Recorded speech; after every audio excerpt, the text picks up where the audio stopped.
오늘도 순종하여 예비하러 나온 여러분 모두에게 하나님께서 복 주시고 복 주시기를 주의 이름으로 축원합니다. 우리가 믿음으로 살려고 하면 우리를 시험 들게 하는 일이 더러 많이 생겨납니다. 예를 들면 이런 일이 있을 수 있습니다.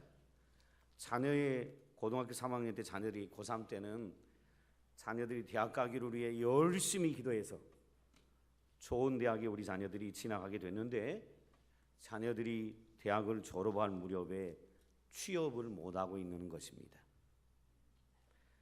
자녀 결혼을 위해서 또 열심히 기도했는데 좋은 배우자를 만나서 결혼시켰는가라고 생각해서 감사했는데 결혼한 내 자녀에게 자식이 없는 것입니다. 또 어떤 분들은 믿음으로 사업을 시작을 했는데 하나님이 축복하실 거라고 기대했는데 그 사업이 잘 안 되는 것입니다. 이렇게 우리가 믿음으로 살려고 할 때 우리에게 시험 들게 하는 일들이 종종, 아니요, 자주 많이 있습니다. 그래서 이 땅에 살아가는 동안 신앙인들은요, 끊임없이 하는 것이 있습니다. 그게 뭐냐면 영적인 싸움입니다. 그걸 다른 말로 영적 전쟁이다 이렇게 얘기하는데 우린 끊임없이 영적 전쟁을 치릅니다. 믿음으로 살려고 할 때마다 그 믿음을 주저앉히는 그런 요소들이 우리 주변에서 환경들이 많이 일어나게 됩니다. 여러분, 이 영적 전쟁, 영적 싸움을 치를 때에 우리는 어떤 태도를 취해야 할까요? 저는 오늘 본문에서 그 얘기를 여러분과 같이 나누려고 합니다. 자, 영적 전쟁을 치를 때 우리 어떤 태도를 취해야 될까요? 첫째로 하나님이 약속하신 그 약속을 붙들라라고 말씀드리고 싶습니다. 하나님이 약속하신 약속을 붙들어야 한다. 오늘 본문은 이삭이 가나안 땅에 머물고 있을 때에 흉년이 온 이야기로부터 시작을 합니다. 이삭이 자기 아버지가 하나님의 부르심을 받아 가나안 땅에 왔을 때 그때도 흉년이 한번 크게 든 적이 있습니다. 1절 한번 보시죠. 아브라함 때에 첫 흉년이 들었더니 그 땅에 또 흉년이 들매 이삭이 그랄로 가서 블레셋 왕 아비멜렉에게 이르렀더니 라고 기록합니다. 자기 아버지 때에 한번 큰 흉년이 가나안 땅에 든 적이 있었습니다. 근데 오늘 성경에 또 중요한 표현이 하나 나오는데 또 그 땅에 흉년이 들었다라고 얘기합니다. 흉년이 들자 이삭은 오늘 본문에 보니까 그랄로 내려갔다라고 1절에 얘기합니다. 이삭이 그랄로 내려간 이유는 그 다음 2절에서 추측이 알 수 있듯이 애굽 땅으로 내려가려고 했던 것입니다. 자, 가나안 땅에서 그랄 땅으로 내려갔습니다. 이 그랄 땅은 블레셋 땅이라고 얘기를 성경에 기록하고 있고 그 그랄 땅으로 내려간 이유는 이삭이 어디 가고 싶어서라고요? 그 밑에는 애굽 땅에 내려가고 싶어서 그랄 땅으로 내려갔습니다. 그때 하나님께서 이삭에게 나타나셨습니다. 나타나셔서 하시는 말씀이 애굽 땅으로 내려가지 말고 내가 내게 지시하는 땅에 거주하라 라고 얘기합니다. 내가 내게 지시하는 땅은 어디입니까? 가나안 땅입니다. 가나안 땅에 거주하라는 것입니다. 애굽 땅에 내려가지 말라라고 하는 것입니다. 만약에 애굽 땅으로 내려가지 않으면 3절에 보니까 내가 너와 함께 있어 내게 복을 주고 내가 이 모든 땅을 너와 내 자손에게 주리라. 내가 내 아버지 아브라함에게 맹세한 것인데 그것을 이루겠다라고 하나님이 약속하십니다. 여러분, 애굽 땅은요 항상 물이 있습니다. 애굽 땅은 나일강이라는 늘 범람하는 이 강 때문에 주변 나일강 주변 땅이 비옥한 토지입니다. 늘 물이 있습니다. 늘 음식이 있습니다. 곡식이 있습니다. 그러기에 사람들 마음속에는 이 이집트에 가면 먹고 사는 문제는 거뜬히 해결할 수 있겠구나라는 생각을 할 수 있습니다.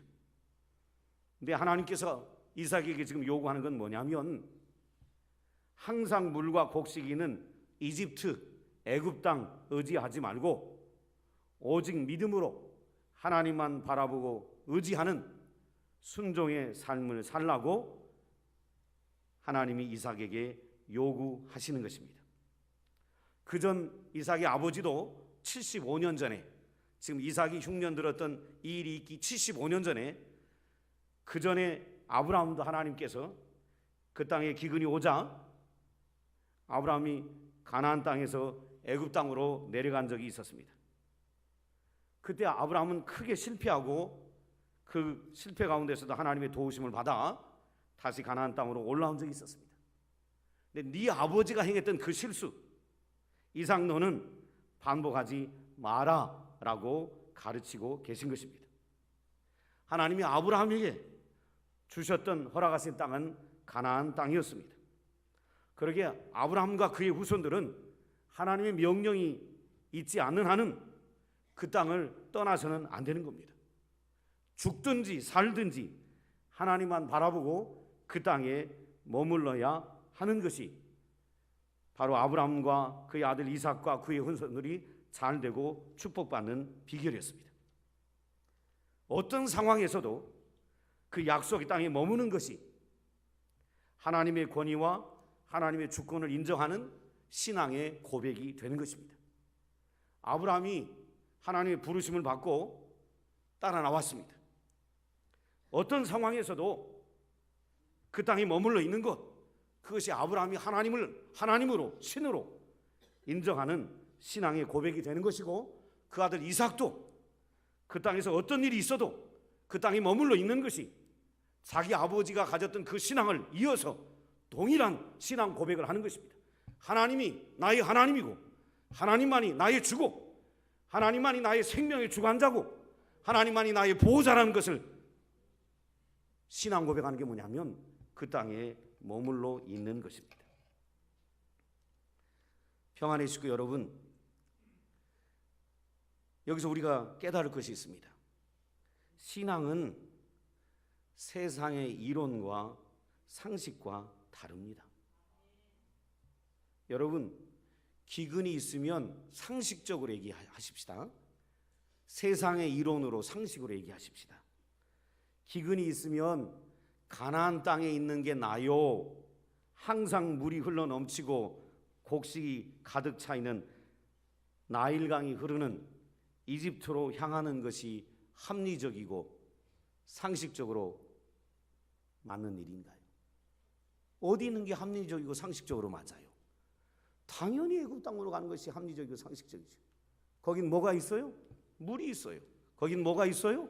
곡식이 있어요. 근데 하나님이 요구하는 것은 사람들이 생각하는 상식이 아니에요. 세상의 논리가 아니에요.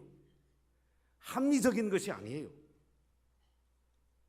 하나님이 지금 이삭에게 애굽 땅으로 내려가지 말라고 하시는 이유는 하나님의 특별한 섭리가 있는 거예요. 어떤 섭리요? 하나님의 백성들은 떡으로 사는 사람들이 아니다. 돈으로 사는 사람들이 아니다. 하나님의 백성들은 여호와의 입에서 나오는 하나님의 말씀으로 사는 사람들이다. 그거 가르쳐 주려고 너에게 정말 필요한 건 물이 아니고, 너희에게 정말 필요한 건 떡이 아니고, 너에게 정말 필요한 것은 나 하나님이다. 나 하나님만 의지하면, 나 하나님만 바라보면 너희들은 반드시 복 받는다. 너희들은 나의 친백성이야. 하나님이 친히 사신 백성이다 이 말입니다. 소중한 백성이야. 그걸 여러분이, 그걸 하나님께서 이삭에게 네가 깨달아야 돼 라고 지금 하나님의 특별한 뜻을 이삭에게 가르쳐 주시는 것입니다. 평안의 식구 여러분, 저와 여러분도 예수님 때문에 하나님 친백성이 됐습니다. 원래 우리는 진노의 자녀요, 불순종의 자녀요, 마귀의 자녀였고 우리의 종착역은 지옥이었습니다. 그래서 요한복음 1장 12절에 영접하는 자, 곧 그 아들의 이름을 믿는 자들에게는 하나님의 자녀가 되는 권세를 주셨으니, 예수 믿는 순간 저와 여러분이 저주의 자녀가 아니라, 마귀의 자녀가 아니라 하나님의 자녀가 되는 권세를 누렸습니다. 그리고 누린 것만이 아니라 하나님 우리에게 엄청난 축복을 주시려고 합니다. 요한복음 10장 10절에 이런 말씀이 있습니다. 내가 온 것은 양으로 생명을 얻게 하고 더 풍성한 것을 주려 하십니다. 여러분, 예수 믿는 것이 단지 예수 믿고 천국 가는 그 정도 아닙니다. 예수 믿는 자에게는 생명이 있고 영생이 있고 천국이 있고 구원이 있을 뿐만 아니라 상상도 못할 신령한 복을 하나님 우리에게 주시려고 저와 여러분을 하나님의 자녀로 삼으셨다라는 것입니다. 그러므로 여러분 기억하셔야 합니다. 아브라함이 약속을 붙들고 살았던 것처럼 그 아들 이삭에게도 너 약속 붙들고 살아야 돼. 기근이 온다고 애굽 땅으로 가는 것이 아니라 기근이 와도 이 땅에 거하면 반드시 축복하고 이 땅 주고 네 자손들 큰 민족 이루게 할 것이고 너의 후손들을 위하여 온 민족이 복을 받게 하실 것이기 때문에 너희들 이 땅에 있어 라는 그 약속 이삭도 붙들고 살라는 것입니다. 저와 여러분도 똑같습니다. 여러분, 하나님의 나라는 저와 여러분이 은혜로 받았습니다. 무슨 공로 자격이 있어서 받은 게 아니에요. 혹시 여러분 이 자리에 늘 와서 제가 말씀드리지만 예배하는 여러분이 특별한 자격이 있어서 구원해 주신 건 아니라는 걸 기억하셔야 합니다. 하나님 앞에 설 때는 겸손밖에 없어요. 자격이 돼 나는 뭐 잘났으니까 공부 많이 했으니까 내가 똑똑하니까 하나님 나 구원했지. 그 생각하는 분은 큰일 날 사람들이에요. 아무 자격 없는 저와 여러분을 전적인 하나님의 은혜로 볼품 하나도 없는 저와 여러분을 하나님이 전적인 은혜로 구원해 주셨습니다. 근데 이 은혜를 받는 통로가 믿음이에요. 믿음. 이 엄청난 은혜를 받는 통로가 믿음이고요. 이 하나님의 말씀을 믿는다라는 걸 뭘로 보여줄 수 있냐면 그건 순종입니다. 저와 여러분이 믿음이 있다는 걸 뭘로 보여줄 수 있다고요? 순종. 순종하지 않는 것은 믿음이 없다라는 것이죠. 믿음이 있다는 걸 뭘로 보여줄 수 있습니까? 순종으로만 보여줄 수 있습니다. 그래서 믿음과 순종은 별개가 아닙니다. 나는 믿기는 하는데 순종이 안 돼. 그런 말은 있을 수가 없습니다. 믿으면 반드시 뭐합니까? 순종합니다. 여러분 그래서 26장 6절을 보세요. 내려가지 마라. 내려가지 않으면 내가 복을 주고 모든 땅을 너와 내 자손에게 주리라. 네 아버지 아브라함에게 내게 약속한 것이다. 반드시 이룰 것이다. 이 말씀을 들을 때 이삭이 어떻게 했는가 보시죠. 이삭 6절 같이 읽어보죠. 시작. 이삭이 그날에 거주하였더니. 여러분, 이삭은 그날까지 왔다가 어디로 내려가려고 했다고요? 애굽 땅 내려가려고 했는데 하나님의 음성을 듣고 내려가지 않기로 결심하고 그랄 땅에 거주했습니다. 하나님의 명령에 순종했던 거 볼 수 있습니다. 평안의 식구 여러분, 제가 여러분에게 도전합니다. 이 영적 전쟁이 끊임없이 일어나는 이 우리의 신앙의 삶 가운데 이 신앙의 삶을 어떻게 이겨낼 수 있어요? 약속 붙들고 순종하시는 겁니다. 약속 붙들고 순종하는 것이 이 영적 전쟁에서 승리하는 비결이요 신앙인들이 가져야 할 태도인 것입니다. 두 번째로 여러분과 나누고 싶은 것이 있습니다. 순종하는 자에게 잘 기억하셔야 합니다. 순종하는 자에게 복 주시고 또 복 주십니다. 순종하는 자에게 복 주시고 또 복 주십니다. 더 주신다는 겁니다. 여러분, 이삭이 순종했는데 어떤 일이 일어나는가 보시지요. 7절에 이삭이 그랄 땅에 거주했습니다. 거주했는데요, 이삭이 연약합니다. 이삭이 연약해서 이삭의 아내가 아리따운 거예요. 야, 아브라함의 가문은 복받은 가문이에요. 여자마다 전부 아리따운 거야. 이 집안은 참 신기한 집안이에요. 아브라함의 아내는 90살이 돼서도 아리따워서 뺏길까 봐 아브라함이 내 아내를 뭐라 그랬어요? 누이다 그랬어. 참, 이 집안은 90세 돼서 아름다운 거예요. 여기 있는 여자 성도님들 사라같이 되시기를 주의 이름으로 축복합니다. 그 며느리 리브가도 마찬가지야. 이삭이 40살에 결혼했고 이 본문 나오기 앞에 이삭의 아내 리브가가 쌍둥이를 가졌는데 그 쌍둥이를 가졌을 때가 60세라고 기록하고 있어요. 근데 이 리브가도 얼마나 나이가 많은데 아리따운지 몰라요. 제가 다시 축복할게요. 여기 여자분들이요, 사라와 리브가의 복을 받으시길 주의 이름으로 축복합니다. 화장품 값 안 나가도 되잖아요. 온갖 것 안 발라도 되잖아요. 얼마나 복이에요. 그런데 너무 아리따우니까, 이렇게 나이 많은 여인이 아리따우니까 아버지가 행했던 똑같은 실수를 이삭이 범합니다. 그랄 땅에 머물러 사는데 자기 아내가 너무 아리따우니까 자기 아내를 뭐라고 부릅니까? 네, 누이라 이렇게 얘기를 합니다. 사람들에게. 그런데 어느 날 말이에요, 같이 오래 살다 보니까 이삭이 아내인데 아내를 누이라고는 하긴 했지만 아내니까 껴안는 모습을 블레셋 왕 아비멜렉이 어느 날 창으로 이렇게 보다가 보게 됐습니다. 그래서 이삭을 불러가지고 너 왜 우리에게 속였느냐라고 얘기했습니다. 너 때문에 나나 우리 백성들이 큰 죄를 지을 뻔했다. 남의 여자를 데려다가 아내를 삼으면 큰 죄잖아요. 죄를 짓게 할 뻔했다라고 하면서 이 블레셋 왕 아비멜렉이 이삭을 크게 책망하는 것은 볼 수 있습니다. 그런데 놀라운 사실입니다. 여러분 보세요. 하나님이 택한 백성들, 또 하나님의 뜻대로 순종하려고 하는 백성들이 때로 연약할 수도 있어요. 이삭은 지금 사람들 뭐 했어요? 속였잖아요. 내 아내를 뭐라고요? 누이라고. 뭐 하려고요? 자기가 죽을까 봐. 얼마나 인간이 연약한가. 그래서 자기를 보호하려고 속이기도 하고 변명하기도 하고 회피하기도 하고 하는 것이 인간의 모습이에요. 그런데 놀라운 사실은 11절 한번 잘 보세요. 같이 한번 읽어볼까요? 시작. 아비멜렉이 이에 모든 백성에게 명하여 이르되 이 사람이나 그의 아내를 범하는 자는 죽이리라 하였더라. 아비멜렉이 그 사실을 딱 알고 난 다음에 리브가는 이삭이 아내구나 라는 걸 깨닫고 난 다음에 모든 그 나라의 백성들한테 얘기합니다.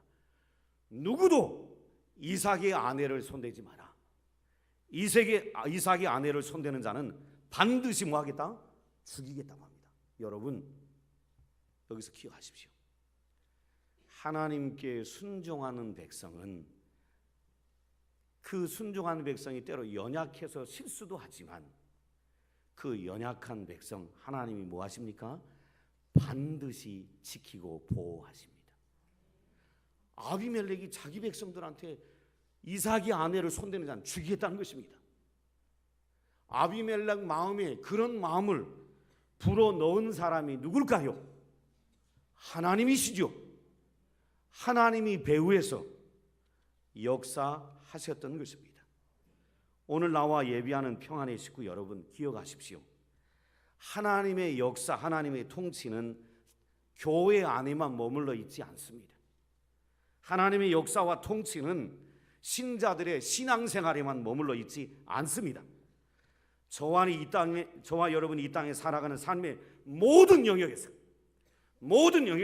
정치, 경제, 사회, 문화, 인간관계 모든 영역에서 하나님이 우리 배후에서 역사하고 있다라는 것입니다. 그 신자들은 이걸 믿고 고백해야 합니다. 그래서 제가 여러분한테 예배 시간 전마다 설교 전에 하자고 하는 얘기가 있습니다. 뭡니까? 잘 되고 있습니다. 왜요? 우리 삶의 배후에서 누가 역사하고 계십니까? 하나님이 역사하기 때문에 그렇습니다. 인간이 연약해서 실수하고 거짓말했는데도 불구하고 순종한 이삭을 하나님은 버리지 않았어요. 기억했습니다. 그리고 보호하고 지키셨어요. 뿐만 아닙니다. 여러분 한번 보시죠. 12절, 13절, 14절 한번 보세요. 12절, 13절, 14절 같이 읽습니다. 시작. 이삭이 그 땅에서 농사하여 그의 100배나 얻었고 여호와께서 복을 주심으로 그 사람이 창대하고 왕성하여 마침내 거부가 되어 양과 소가 때를 이루고 종이 심이 많으므로 블레셋 사람이 그를 시기했다라고 기록합니다. 여러분 보세요. 순종하니까 이삭과 그의 아내를 하나님 보호하고 지키셨습니다. 뿐만 아니라 지금 여러분 기억하셔야 합니다. 이삭이 이 땅에 뭐가 와서 애굽 땅으로 가려고 했죠? 기근이 와서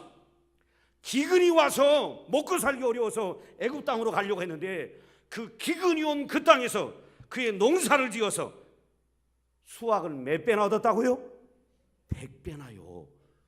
온 세상이 기근이 와서 다 굶주렸는데 IMF가 왔는데 금융위기가 왔는데 이삭만은 그 땅에서 농사를 지어서 몇 배의 복을 얻었어요? 100배의 복. 그리고요 13절에 뭐라고 돼 있어요? 거부가 됐다. 14절에 뭐라 그랬어요? 양과 소가 때를 이루고 종이 심이 많았다. 이게 놀라운 얘기입니다. 여러분 아브라함과 이삭은 농부입니까? 양치는 목자들입니까? 양치는 목자들입니다. 유목민이에요. 늘 양을 몰고 또 도는 사람들이에요. 이 사람 농사 기술이 있어요, 없어요? 없어요. 가보면 가나안 땅 농사 짓기도 어려워요. 사막이 황량한 사막 보세요. 기근이 왔는데도 농사를 지어 100배요. 농사의 기술자가 아닌데도 불구하고 농부가 아닌데도 농사 지어서 유목민인데도 불구하고 어마어마한 복을 누리는 걸 볼 수 있습니다. 평안의 식구 여러분, 제가 여러분에게 도전합니다. 하나님이 하나님의 백성을 축복하기로 결정을 하면 기근의 땅에서도 큰 복을 누리게 됩니다. 하나님 마음이 중요해요. 내가 너 축복하겠다. 내가 너 반드시 축복하겠다. 하나님 마음이 결정하면 기근의 땅에서도 100배의 복을 누리는 것입니다. 저와 여러분이 이 메시지를 통해 교훈으로 깨달아야 할 것이 있어요. 정말 중요하게 여길 것이 있어요. 하나님께 순종하면 하나님이 하나님의 보호와 인도를 받게 하실 뿐만 아니라 하나님이 필요하다고 생각되면 기근의 땅에서도 곡식이 자라지 않는 땅에서도 기적을 베푸셔서 농작물이 100배나 얻는 수익을 얻게 하신다는 것입니다. 이 복은 말씀에 순종한 이삭에게 주신 상급이었습니다. 그래서 저는 여러분에게 도전합니다. 평안의 식구 여러분, 하나님은 하나님의 말씀에 순종하면 하나님의 축복 아래에 거하게 만들어 주십니다.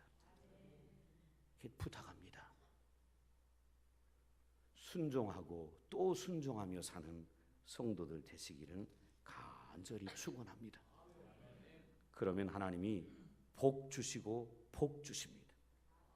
얼마나 복을 받았든지 거기 그랄 사람들이 이삭을 뭐 했다고요? 시기했다. 그리고 16절 한번 보세요. 아비멜렉이 이삭에게 이르되 내가 우리보다 크게 강성한즉 우리를 뭐하라? 떠나라. 여러분 이삭은 지금 가족 몇 명 데리고 블레셋 땅에 와 있는데 얼마나 하나님이 복을 주셨으면 강성해졌다. 겨우 한 가족 내려왔는데 얼마나 강해졌으면 한 나라의 왕이 이삭을 딱 보고 너무 강해지니까 너 뭐 해라? 떠나라. 불안한 거예요. 여러분, 하나님이 축복하기로 마음 먹으면 어마어마한 복이 주어지고 그 복이 오면 주변의 사람들이 놀라는 겁니다. 두렵습니다. 저는 뭔데 저 사람은 저렇게 복을 받는 것인가? 두려워요. 그런데 여기서 우리 한 가지 볼 것이 있어요. 인간은 모든 사람이 그래요. 인간은 다른 사람이 잘 되면 꼭 못된 짓을 합니다. 그게 뭐지요? 시기하는 거예요. 이삭이 너무너무 잘 되니까 블레셋 사람들이 시기해서 떠나라고 합니다. 그래서 이삭이 그랄을 떠나서 골짜기에 가서 장막을 치니까 골짜기에서 물이 나오는 거예요, 샘이. 그러니까 그 소식을 듣고 그 지역 사람들이 와가지고 이삭이 판 우물을 샘을 덮어버립니다. 이삭은 싸우지 않고 또 피하여 또 우물을 파는데 또 물이 나옵니다. 사람들이 듣고 와서 또 덮어버립니다. 그 지역 사람들이. 그리고 마지막으로 거기서 이삭이 옮겨 다시 샘을 팠는데 또 우물이 나오자 더 이상 그 사람들이 따라와서 다투지 않게 되므로 그 샘의 이름을 르호봇이라 라고 얘기하며 이삭이 고백합니다. 하나님 우리를 넓게 하셨으니 이 땅에서 우리가 번성하리로다 라고 이삭이 고백을 합니다. 저는 이 이야기를 보면서 깨닫는 것이 있습니다. 그게 뭐냐면 여러분 꼭 기억하십시오. 하나님이 복을 주십니다. 우리에게 신자에게 반드시 복 주십니다. 신자에게 반드시 복 주시는데 복이 주어진다고 고난이 면제되는 건 아니라는 겁니다. 이삭이 너무너무 잘 되니까 주변 믿지 않는 사람들이 뭐 했어요? 시기했어요. 샘을 파니까 와서 그 샘을 뭐 해버렸어요? 덮어버렸어요. 또 옮겨서 샘을 파니까 뭐 했어요? 또 덮어버려요. 기억하셔야 합니다. 하나님의 복이 주어졌다고 고난이 없어지는 것은 아닙니다. 하나님의 복이 주어져도 고난이 함께합니다. 근데 기가 막힌 사실은 끊임없이 주변 사람들이 시기하고 질투하고 괴롭게 하는 그 동안에도 계속해서 하나님의 백성을 향한 하나님의 축복은 뭐하고 있다? 계속되고 있다라는 겁니다. 이게 얼마나 큰 은혜인지 몰라요. 큰 은혜인지 몰라요. 계속해서 시기하고 질투하고 그리고 괴롭게 하는데 샘을 파면 덮어버리고, 근데 이런 계속된 고난 가운데도, 계속된 시기 질투 가운데서도 하나님의 축복은 뭐한다? 중단 없이 계속된다는 겁니다. 기억하십시오. 하나님 순종하는 자에게 복 주시고 계속해서 복 주십니다. 이 믿고 약속 붙들고 믿음으로 살아가는 것입니다. 믿음으로 살아가요. 이삭은 다투지도 않습니다. 싸우지도 않습니다. 쫓아와서 덮어버리면 줘버리고 가고. 왜요? 복을 주는 사람이 저 인간들이 아니고 이 셈이 아니고 복은 누가 주신다? 하나님이 주신다는 걸 알았기 때문에 다투지도 싸우지도 않습니다. 평안교회 식구 여러분, 저는 여러분에게 도전합니다. 남 잘 되는 거 시기하지 말고 질투하지 마시고 이 땅에 인간이 살아가는 날 동안, 인간이 죄의 지배를 받고 살아가는 날 동안 이 시기 질투는 끝나지 않을 것입니다. 시기 질투하는 사람이 아니라 순종해서 복받는 사람들 되시길 주의 이름으로 축원합니다. 그리고 남 잘 되면 축복하세요. 축복. 아이고 이렇게 하지 말고, 그러지 말고 시기 질투도 축복을 해버려요. 시기 질투도 뭐 하라고요? 축복으로 바꿔버리라 이 말이에요. 저 사람이 복 받으면 저건 별것도 없는데 저것이 왜 저런지 몰라? 왜 저렇게 잘 살지? 아유 이상한, 이렇게 하지 말고 복 받았냐? 더 복 받아, 더 복 받아, 더 복 받아. 시기 질투도 뭐를 해버리라고요? 축복을 해버려요.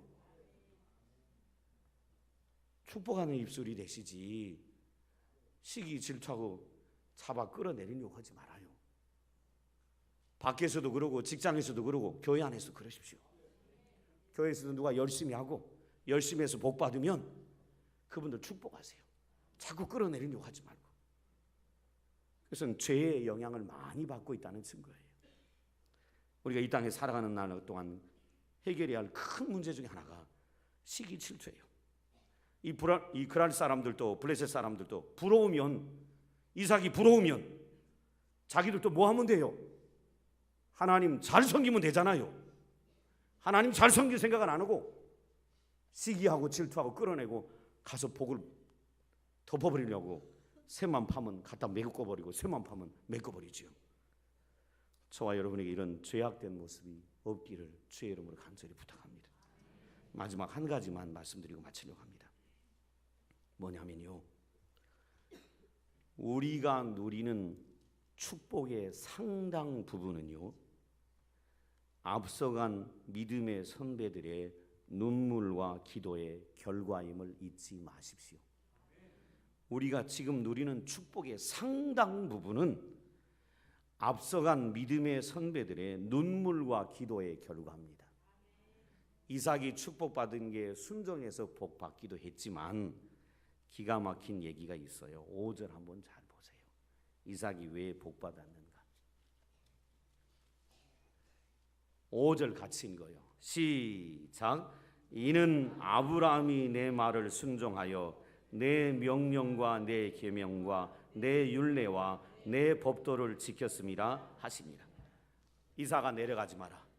네가 애굽 땅에 내려가지 않으면 이 땅 너에게 주고 너와 너의 후손들이 큰 복을 받을 것이다 라고 얘기하시면서 그 복을 받는 이유가 이삭이 아직 순종하기 전입니다. 네가 그 복을 받는 이유가 네 아버지가 내 말에 뭐 했기 때문이다? 순종했기 때문이다. 이삭이 순종하기 전이에요. 이삭이 순종하기 전에 네가 앞으로 큰 복을 받을 것인데 그 복은 네 아버지 아브라함이 내 말에 뭐 했기 때문이다? 순종했기 때문이다. 여러분, 그렇다면 저와 여러분이 지금 누리는 축복의 상당 부분은 우리 앞서간 믿음의 선배들의 눈물과 기도와 순종이 있었기 때문입니다. 제가 어제 우리 장로님들과 수련회를 했는데 올해가 해방 70년, 분단 70년입니다. 통일을 간절히 기대하는 시대가 됐는데, 그래서 우리 장로 수련회를 제가 서대문 형무소를 가자 그랬습니다. 그리고 저 용산에 가면 전쟁 기념관에 있는데 그것도 가자고 두 곳을 다녀왔어요. 제가 서대문 형무소 가서 보고요, 지금 우리가 누리는 이 해방과 번영과 축복은 우리 앞서간 세대의 우리 조상들의 피눈물과 기도가 있었기 때문이란 사실을 깊이 깨닫고 왔습니다. 여러분도 서대문 형무소 가보신 분이 있을 겁니다. 서대문 형무소에 가시면 조그마한 일제가 독립운동을 했던 분들을 잡아다가 애국지사들을 감옥에 투옥시켰지요. 조그마한 방에 갇혀 있습니다. 그리고 그 방은 전부 다 나무로 된 바닥입니다. 이렇게 좋은 바닥이 아닙니다. 이렇게 좋은 이건 무슨 마루라 그러죠? 요즘 인테리어 때 선전하는 이게 무슨 마루라 그래요? 뭐 있다 그러십시다. 이런 마루가 아닙니다. 그냥 두꺼운 나무 깔려 있는 마룻바닥이고요. 그 형무소는 난방이 전혀 없습니다. 지금부터 100년 전에 애국지사들이 갇혀있던 서대문 형무소는 난방이 되는 감옥이 아닙니다. 우리는 지나가면서도 보는데 우리 장로님들도 다 그러시더라고요. 내가 이제 저는 말 안 하고 이렇게 지나가는데 오메 추워. 아니 잠깐 지나가는데도 뭐라 그랬다고요? 추워요. 근데 유관순 그 의사가 갇혀있던 방은 장로님이 저한테 놀래가지고 목사님 이거 보세요. 유관순 열사가 그 차가운 마룻바닥에 8년이나 갇혀 있었어요. 이 추운 겨울을 우리는 난방 없이 못 살아가는데 그 애국지사들은요, 그 차가운 마룻바닥, 찬바람이 술술술 들어오는 바닥에 겨울을 보내기를 8년씩 보냈어요. 10년씩, 20년씩. 그분들이 피눈물을 흘려서 이 나라의 독립과 해방을 위해 투쟁을 했습니다. 그래서 저와 여러분이 자유민주주의 국가에서 이렇게 풍요를 누리고 살아갑니다. 지나가는 쭉 감옥 통로에 보면요, 성경이 이렇게 유리 전시물 안에 있어요. 유리 전시물 안에 있어요. 그분들 대부분의 애국지사들이 그 감옥에서 읽었던 것이 뭡니까? 성경입니다. 우리 그때 기독교국가 아닙니다. 지금 이 나라의 기독교 인구가 1000만 명이라고 하던데 그 당시 기독교 인구는 20만도 안 됐습니다. 기독교는 그때 너무나 연약한 종교였는데 대부분의 애국지사들이 피눈물을 흘리면서요, 피눈물을 흘리면서 그곳에서 뭐 붙들고 이 나라의 해방을 위해 기도하고 투쟁했냐면 하나님 말씀 붙들고 기도하고 피눈물을 흘리면서 투쟁을 했습니다. 거기서 가보면 벽관이라는 관이 하나 있습니다. 고문하는 기구인데 벽관. 뭐냐면 관을 세워놓은 겁니다. 그리고 고문을 하기 위해서 관 안에다가 세워놓은 관에다가 집어넣고 잠가버립니다. 여러분 서서 어떻게 합니까? 서로서 몇 날 며칠을 보내야 합니다. 어떻게 됩니까? 얼마나 괴로운 고문이겠습니까? 서 있어야 돼. 이렇게 이게 딱 이렇게 들어가서 문 딱 닫아보면 움직이도 못합니다. 전재훈 목사님 거기다 넣어놓고 문을 잠가버렸는데 아마 배가 찔렸을 거예요. 이렇게 배가 답답하지요. 숨이 막힐 것 같지요. 이 땅의 평화와 번영이 조성되에 피눈물이 있었고요, 기도가 있었기에 이 복을 누립니다. 이삭이 복받은 이유가 뭐라고요? 아버지 아브라함이 내 말에 뭐했기 때문에? 순종했기 때문에. 거저 온 것이 아니었습니다. 저는 그래서 여러분에게 도전합니다. 지금 여러분이 복받고 있는 이유가 뭔지 아세요? 여러분 주변에서 누군가 여러분을 위해 기도하는 분이 있기 때문에 그렇다는 걸 잊지 마셔야 합니다. 여러분이 머리가 좋아서가 아니에요. 여러분이 똑똑해서 열심히 해서가 아니에요. 여러분을 위해 누군가 기도하는 사람이 있었기 때문에 여러분이 이렇게 평안과 복을 누리고 있는 것입니다. 여기서 우리는 한 걸음 더 나가야 합니다.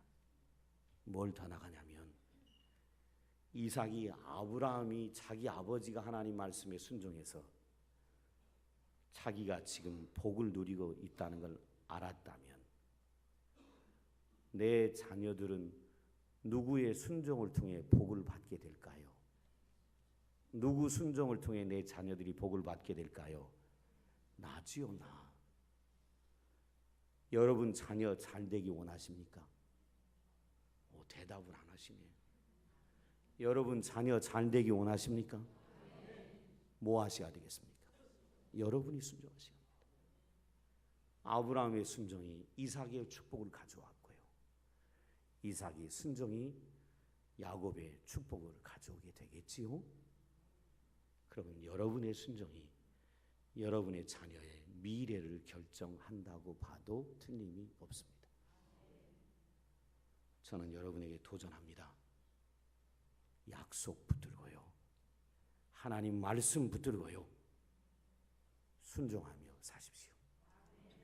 하나님이요, 여러분에게 복 주시기로 결정하면 기적이 일어날 것입니다. 기도하겠습니다.